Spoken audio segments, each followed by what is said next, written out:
There's a very powerful hadith that shows us the dangers of showing off. The dangers of showing off your good deeds to other people. And that is the hadith reported in Bukhari and Muslim, in which we learn that the very first people who will be called to task on the Day of Judgment, and the very first people who will be rewarded or punished on the Day of Judgment, will be the Hafidh of the Quran, the martyr, the shaheed, and the one who gave of his money all the time for the sake of Allah. These are the first three people whom Allah will call in front of Him.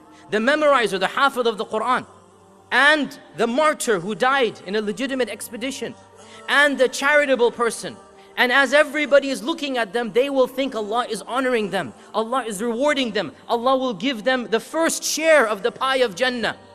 So Allah will ask this Hafidh, why did you memorize the Quran, and why did you recite at these gatherings and at these masajid? Why did you go and do this? So the Hafidh will stand up with pride and he will say, oh Allah, I did it to bring honor to your book. I did it for the izzah of the religion, for the glory of the religion. I did it for your sake, oh Allah. And Allah will say, kadhabta, you're lying. And the angels will agree and say, you are lying. And the books will be brought forth and it will be clear that his intention, Allah will say, your intention was not to please me. You recited the Quran so that people would call you Qari, Hafiz, Sheikh, and they did. So get your reward from them. And then the second person, the martyr, the one who waged a legitimate expedition and he gave his life for the cause of Allah subhanahu wa ta'ala. He will be asked, why did you spend your life in the way of Allah? And the man will say, because I wanted to bring help to the religion.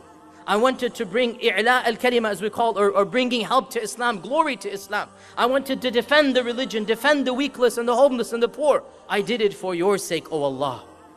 And Allah will once again say, kadhabta, you're lying. And the angels will testify, you're lying.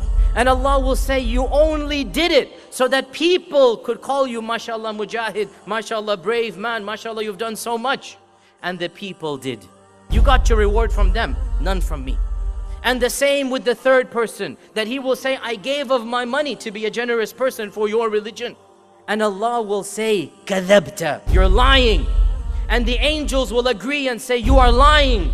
And Allah will say, you only did it so that you could be known in the community, so that people would call you generous. And that is exactly what they did. You got your reward from them, none from me.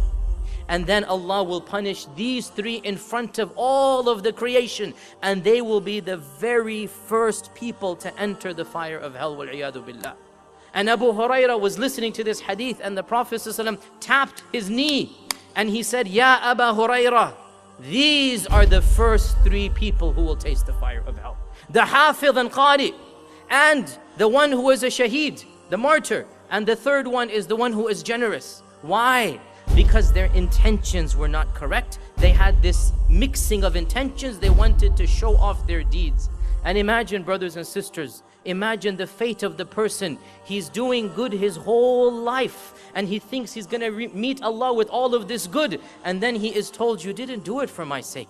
You did it for your own ego. You did it to inflate your own prestige on the people. Why are you wanting me to reward you when you didn't do it purely for my sake? Imagine the fate of that person. And therefore, brothers and sisters, we need to make sure we are not that person. We are not that person on the Day of Judgment who is told you wasted your whole life and all of your deeds will be thrown back at your face.